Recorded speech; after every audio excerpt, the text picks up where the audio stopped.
issue of the arrest of the suspect on the Lushaba matter. There was an issue relating to the case numbers. So I had to depose to this affidavit just to illustrate which dockets I collected from the office of the inspectorate. Okay, and were you also confirming the chain of custody? That is correct. Dockets? All right. And then the second... Before you, why is it not signed? Why is this affidavit not signed?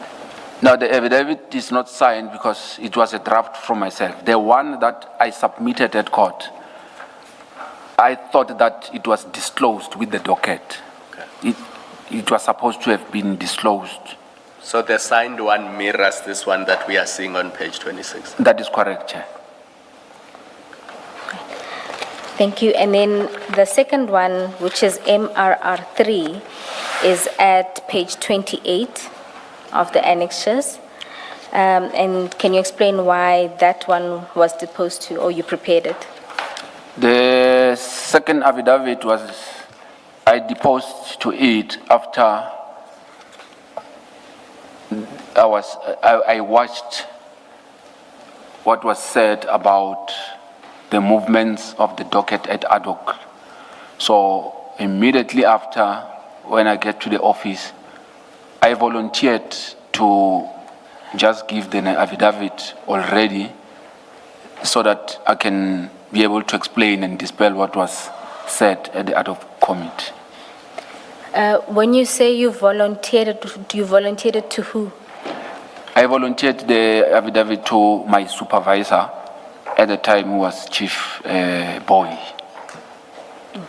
So I just gave the affidavit explaining what actually happened before they could actually ask for it. I just gave it. What about what was said in Parliament prompted you to prepare an affidavit? What was said was trying to purport that I did not follow the procedure and I went to people's offices with letters and I didn't want to provide them with the letters.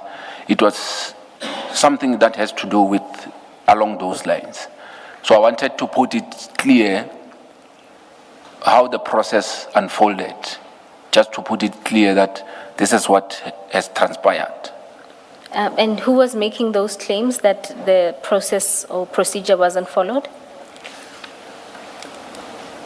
It was a conversation between Advocate Johnson and Honorable Mr. Sols, if I remember, but it was in relation to the affidavit that was filed by Colonel Phillips and Lieutenant General Jacobs.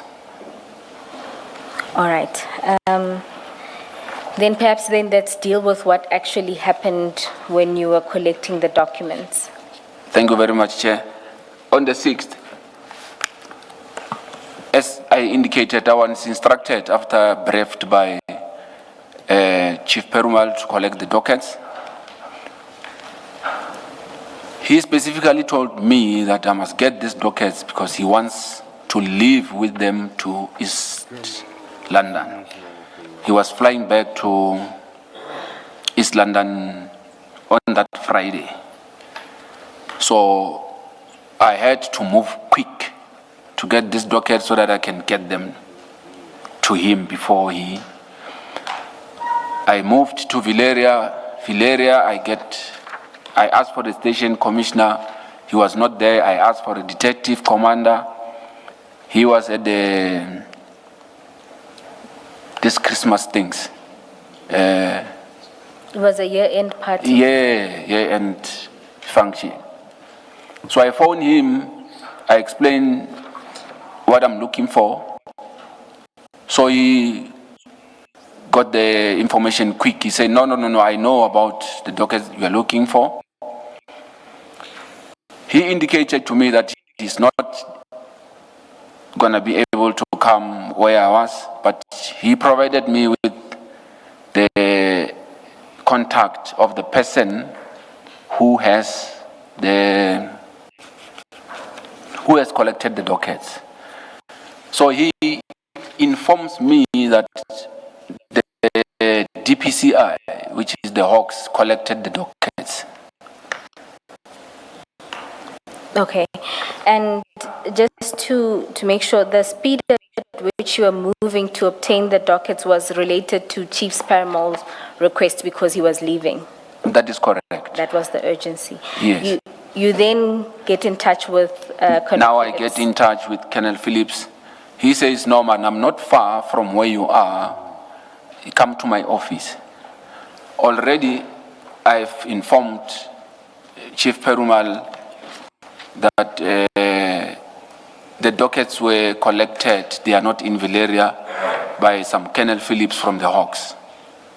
So I'm told that now they now contact someone in the Hawks to say, we need those dockets. I'm made to understand that they found a certain, I don't know whether it's Brigadier or General Matros. Okay. So when I get to Colonel Phillips, he now introduced himself as that he's from Inspectorate. Then I had to phone back to say, no. Colonel Phillips is not from DPCI. He's actually from the Inspectorate. Then I'm sitting with Colonel Phillips. I explained to him, this is the situation. These dockets are being sought. Colonel Phillips indicates to me that no, you can't get the dockets today. You can only get the dockets possibly on Monday because the dockets were locked up in his general's office. So now it means I must phone now again Chief Perumal to explain to him that he can't get the dockets now. So I put him on the speaker. So he's now talking to me, I'm relaying the message to him. Then I'm saying to him, the colonel also wants to speak to you because the colonel was asking me who was my commander and I was trying to explain to him. Now they talking on my phone now. So they started greeting each other, asking each other. Then they realized that they know each other. So they continue talking. They now making arrangements for the collection of the dockets on Monday. So on the arrangements, they talking how they are going to move about, how the letters will be exchanged between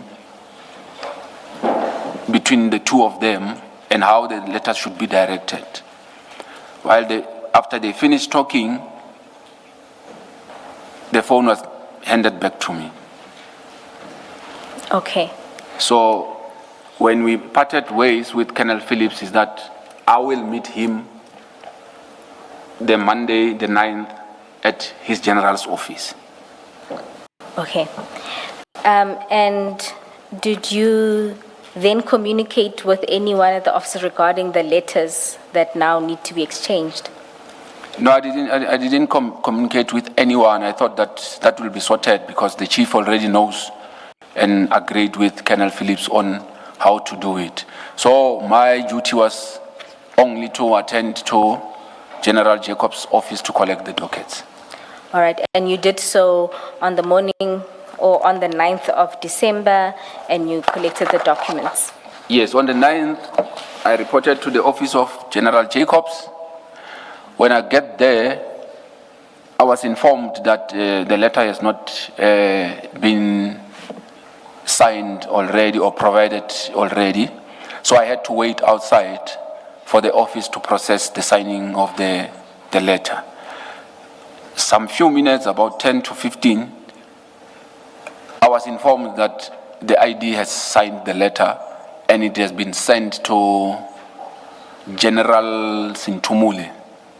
So when I went back to General Jacob's office, to inform him that now the letter has been signed, it has been sent to General Sintumule, and I was asking General Jacobs to provide me with the email address of the secretary so that I can give them to also forward the same letter to his office.